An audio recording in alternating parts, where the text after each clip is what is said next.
Bienvenue à ce journal, mesdames et messieurs, bonsoir et tout de suite découvrons ensemble le sommaire. La série des portes ouvertes a été clôturée ce jour à la CENI, dirigée par Denis Kadima Kazadi, cette institution d'appui à la démocratie pour la transparence. Elle nettoie le fichier électoral en construction et insiste œuvrer pour tenir ses promesses, organiser les bonnes élections et dans le délai.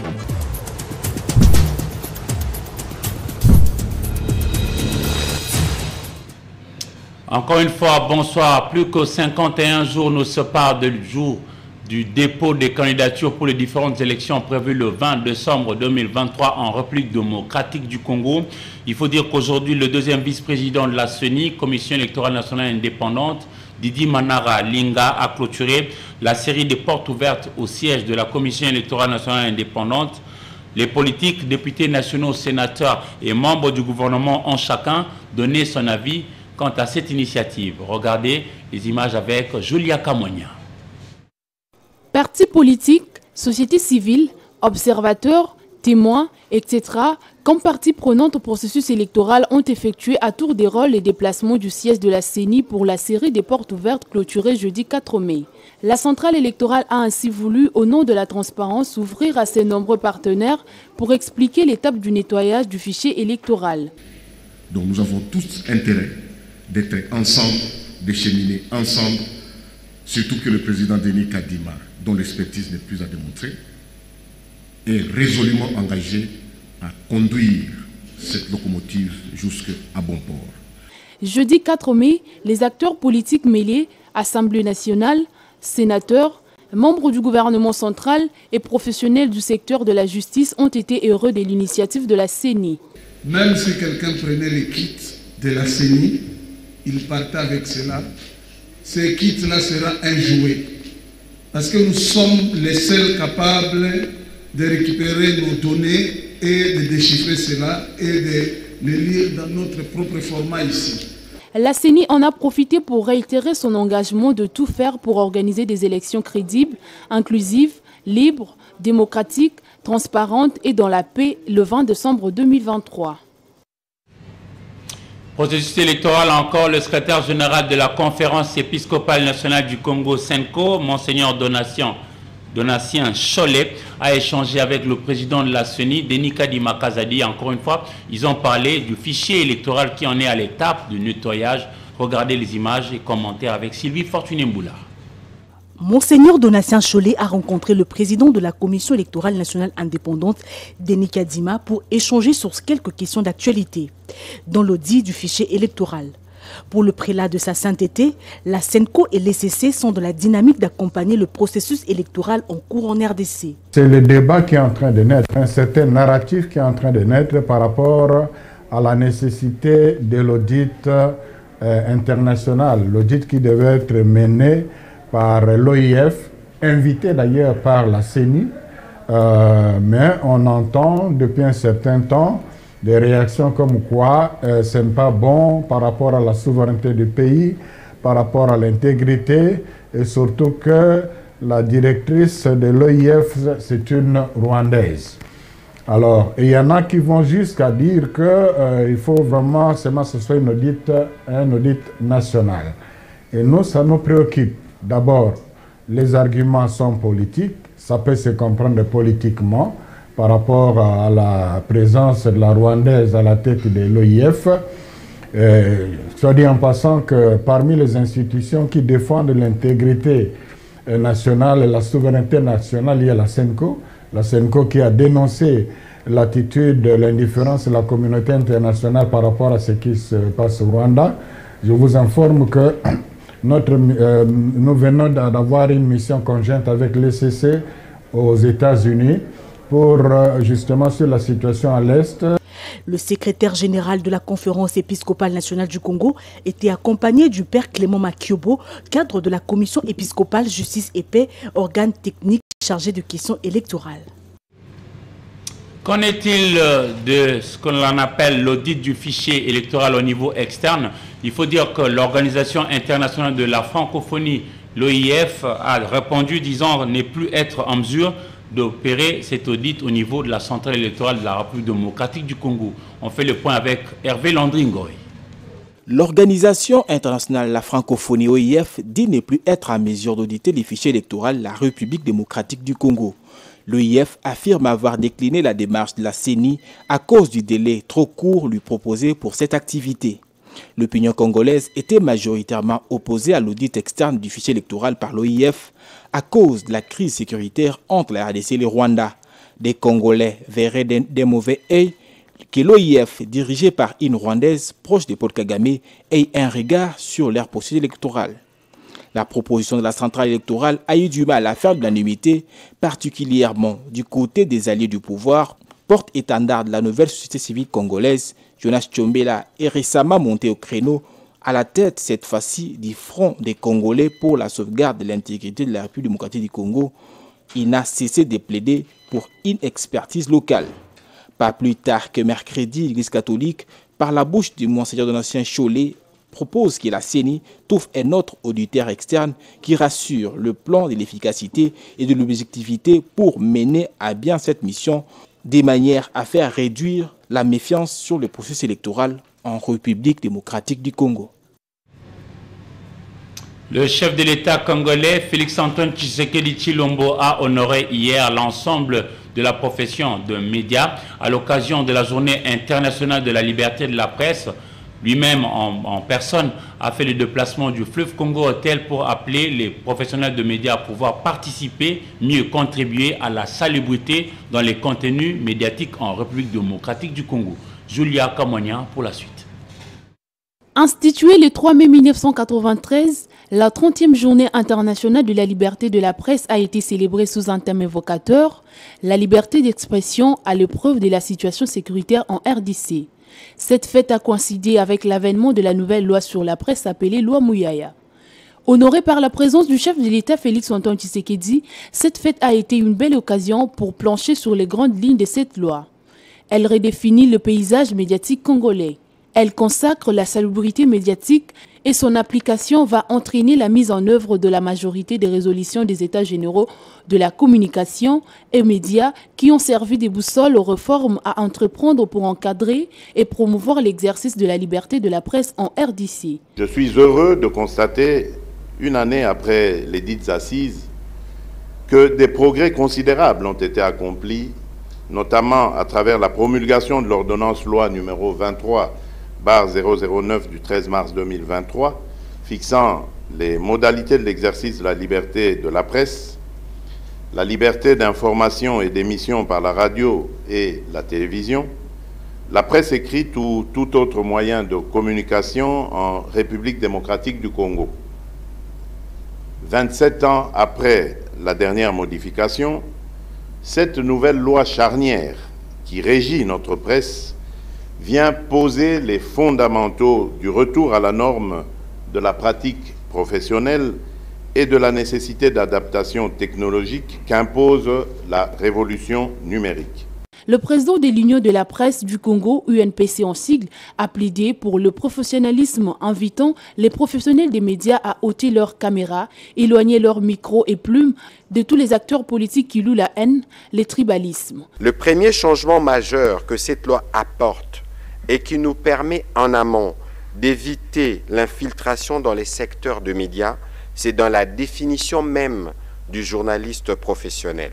Les Congo-Kinshasa est injustement agressé. Pour sa part, le président du CESAC a fait remarquer que la RDC est sur la bonne voie et le respect de l'éthique et déontologie procure déjà une nette sécurité.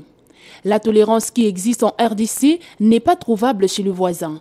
Et au ministre Mouyaya de plaider pour le soutien des médias par le gouvernement dans un élan de solidarité pour consolider la paix et la démocratie. Et justement, cette fête a été également célébrée dans la province de la Chopo, particulièrement dans la ville de Kisangani, où les professionnels de médias ont été appelés par l'UNPC, Union nationale de la presse du Congo, à pouvoir mettre un accent particulier sur le respect de l'éthique et la déontologie. On fait le point à Kisangani Boyoma Singamwambe avec Blaise Moussa. L'UNPC section de la province de la Chopo s'est fait le devoir de souligner les faits ci-après. L'UNPC reconnaît que dans la relation de ces sources, les journalistes travaillent dans l'humain, dans un environnement de règles imposées, que nul n'est fixe et qu'il faut pourtant respecter. Le journaliste professionnel est celui qui a pour occupation principale, régulière et rétribuée l'exercice de sa profession. Mais nous ne cesserons jamais de le dire. Le coupage reste jusqu'alors le seul mode de rémunération régulière des journalistes de notre province, car ils ne reçoivent pratiquement jamais les salaires dignes de son nom. L'UNPC Tchopo est convaincu qu'avec la volonté politique dont fait montre le gouvernement provincial et des autres institutions locales, que l'heure est venue pour mettre fin à une profession du journaliste en situation d'insécurité permanente. 27 ans après, notre pays, la RDC, a une nouvelle loi sur la presse qui répond aux exigences professionnelles et sociétales. C'est ici l'occasion pour nous de souligner quelques faits qui traduisent l'environnement d'insécurité socio-professionnelle qui persiste dans l'univers médiatique de la province de la Tchopo. Dans les organes de presse œuvrant dans la province de la Tchopo, on recrute des reporters et journalistes sans contrat de travail.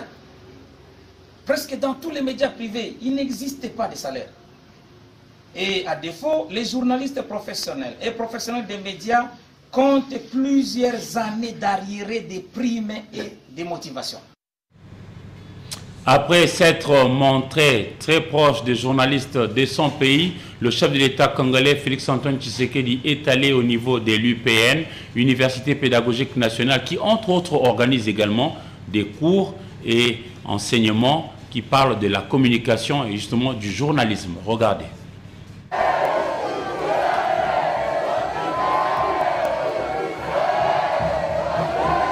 L'Université pédagogique nationale vient de prendre une cure de jouvence au terme des grands travaux de construction et de rénovation en profondeur de ces bâtiments, travaux initiés par le président de la République Félix Antoine Tshisekedi Tshilombo. Une grande effervescence ce mercredi 3 mai à l'UPN lors de l'inauguration des hommes des étudiants par le chef de l'État qui fait de l'amélioration des conditions d'études et d'hébergement des étudiants congolais l'une de ses préoccupations majeures. Motif de fierté et de satisfaction pour la rectrice de l'UPN, Anastasie Massanga, pour qui les ouvrages inaugurés ce jour traduisent la volonté et l'humanisme du président Félix Antoine Tshisekedi qui vient d'honorer sa promesse faite aux étudiants. Intervenant au nom de ses pairs, le délégué des étudiants n'a pas manqué de mots justes pour exprimer la gratitude de la communauté estudiantine au chef de l'État, dont l'acte de grande envergure posée restera gravé dans les annales de l'Université pédagogique nationale. Dans ce mot de circonstance, le ministre de l'Enseignement supérieur et universitaire a précisé que le nouveau bâtiment de l'UPN s'intègre dans un vaste programme de construction et de réhabilitation des établissements académiques à travers le pays, conformément à la vision du président de la République.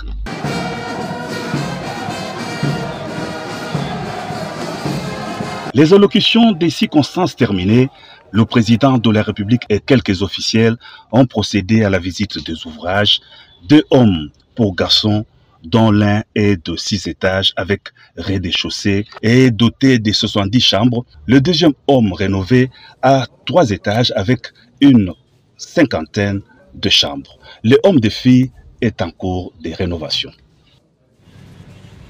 Le climat de paix et la restauration de l'autorité de l'État au niveau de la province de l'Ituri pendant la période de l'état de siège attirent de plus en plus des investisseurs, tant locaux qu'étrangers, au nombre desquels l'on parle par exemple de l'Américain John Anthony Hopkins, qui lui s'est engagé à investir désormais dans les secteurs de l'éducation dans cette partie de la République démocratique du Congo. On fait le reportage avec Junior Selimani.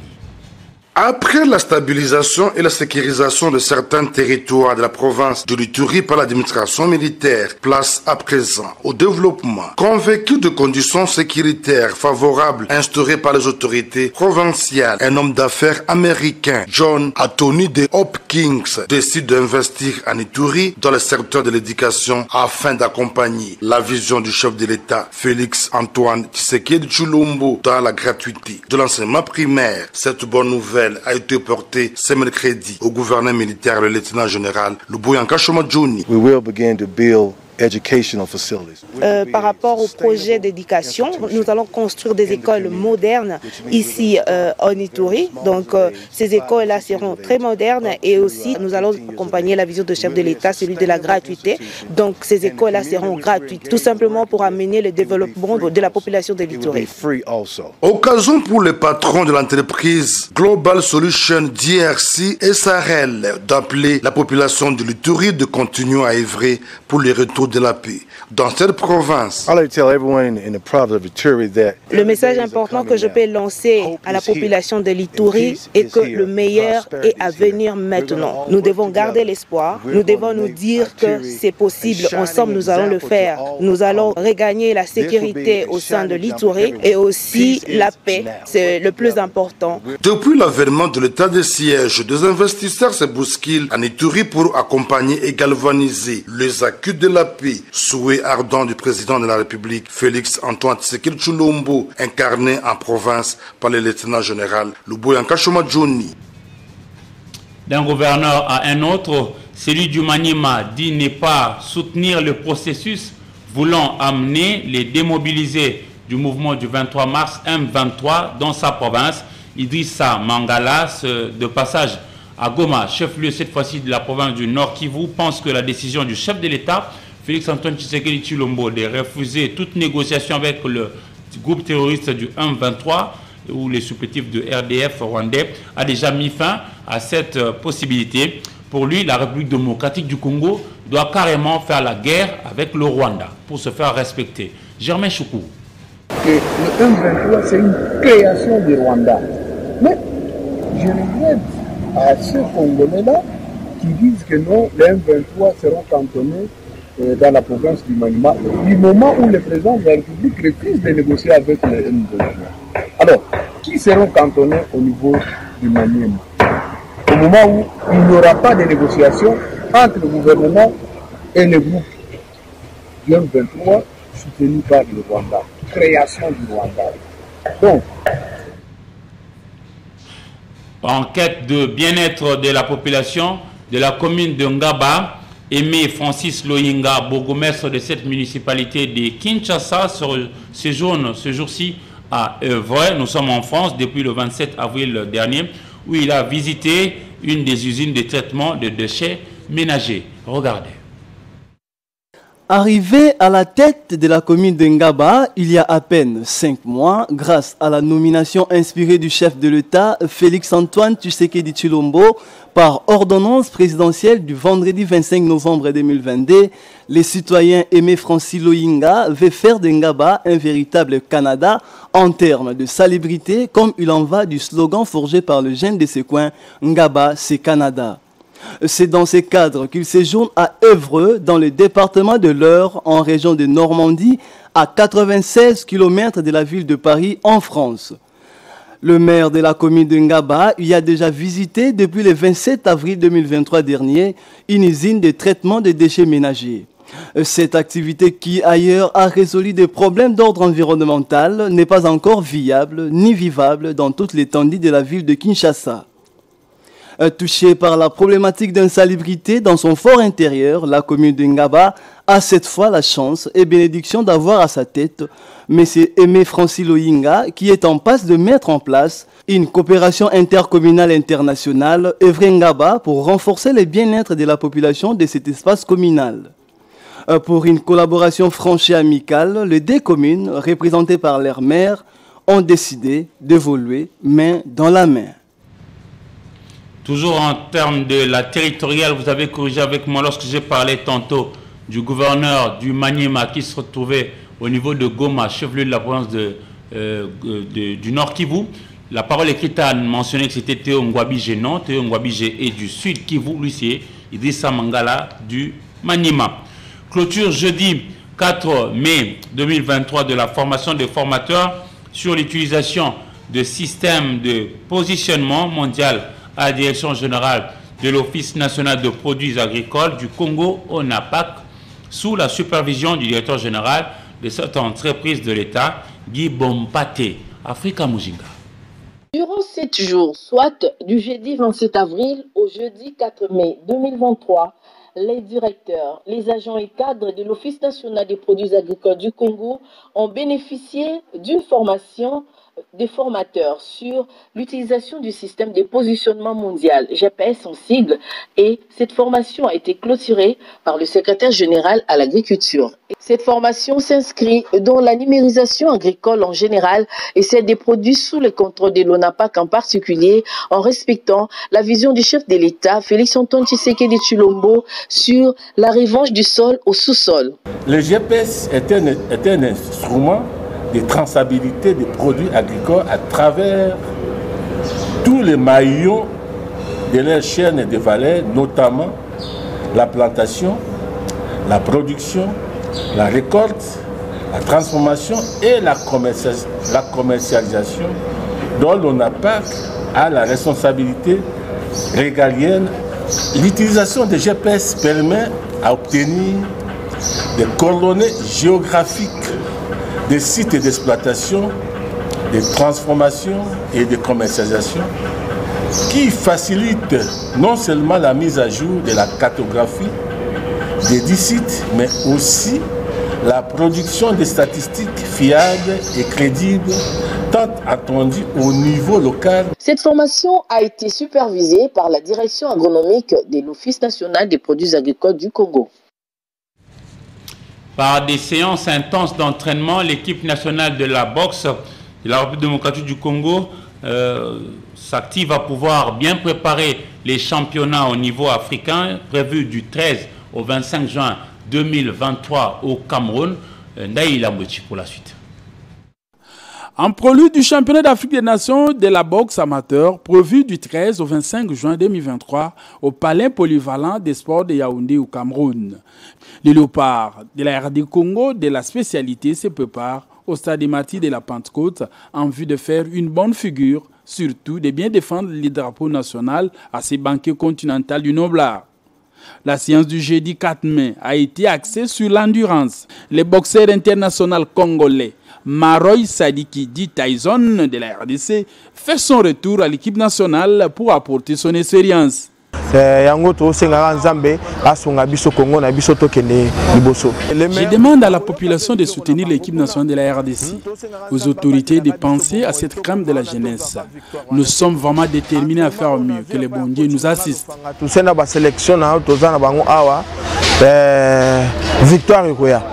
Il faut dire que la Fédération congolaise de boxe s'est investie pour apporter tant soit peu sa contribution dans l'encadrement de la jeunesse.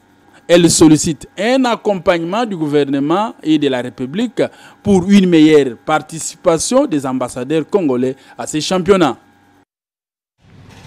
Toujours par rapport à la boxe, il faut dire que le championnat mondial se déroule actuellement au niveau de l'Ouzbékistan, où parmi les athlètes congolais, il y en a un qui a été déjà qualifié pour la 8e de finale. Donc il a réussi à hisser très haut les couleurs du drapeau national. On va lire la presse parue aujourd'hui sur Kinshasa dans une sélection et commentaires signés pour vous par Hervé Landringo et Revue de Presse.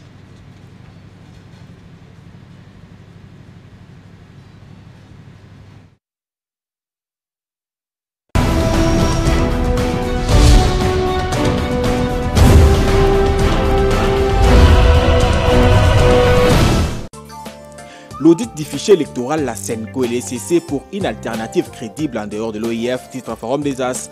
Pour nous, si ce n'est pas l'OIF, pour des raisons politiques, on peut trouver une alternative qui rassure sur le plan de l'objectivité et de l'efficacité, soutient Monseigneur Donatien Cholet. Récusé par bon nombre d'alliés au pouvoir de Kinshasa, l'Organisation internationale de la francophonie OIF ne va plus auditer les fichiers électoraux en République démocratique du Congo.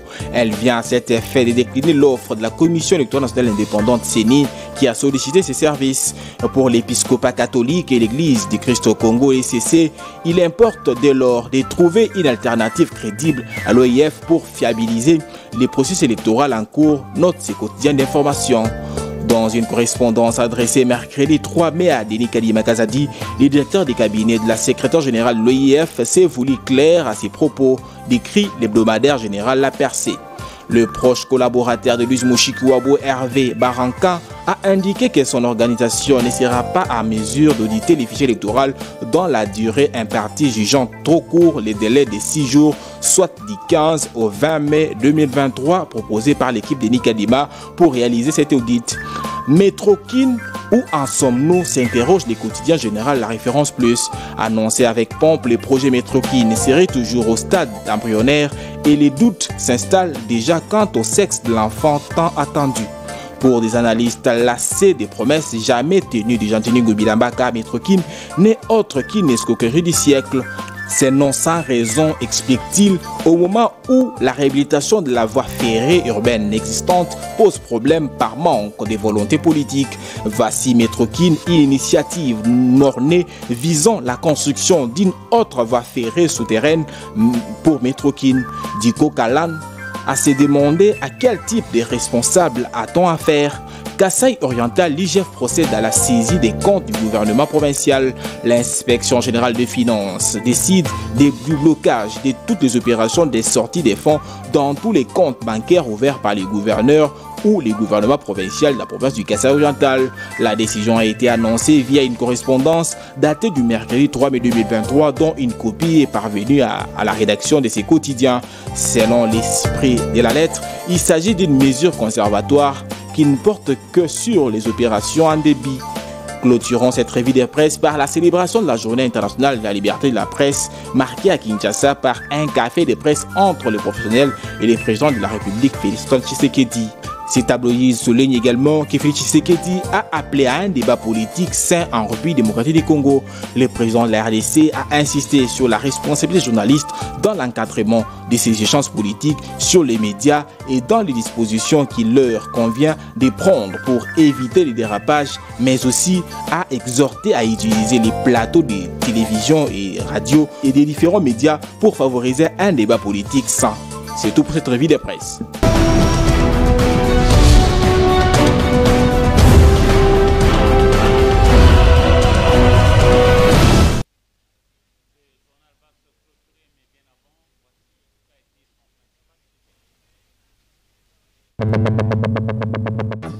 La série des portes ouvertes a été clôturée ces jours à la CENI, dirigée par Denis Kadima Kazadi. Cette institution d'appui à la démocratie pour la transparence.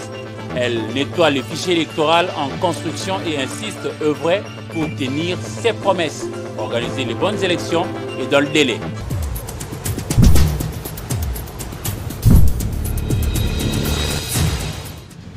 C'était là le rappel des titres, mesdames et messieurs. C'en est terminé pour ce soir. Merci à vous de l'avoir suivi dans vos maisons. Cette édition donc, au revoir.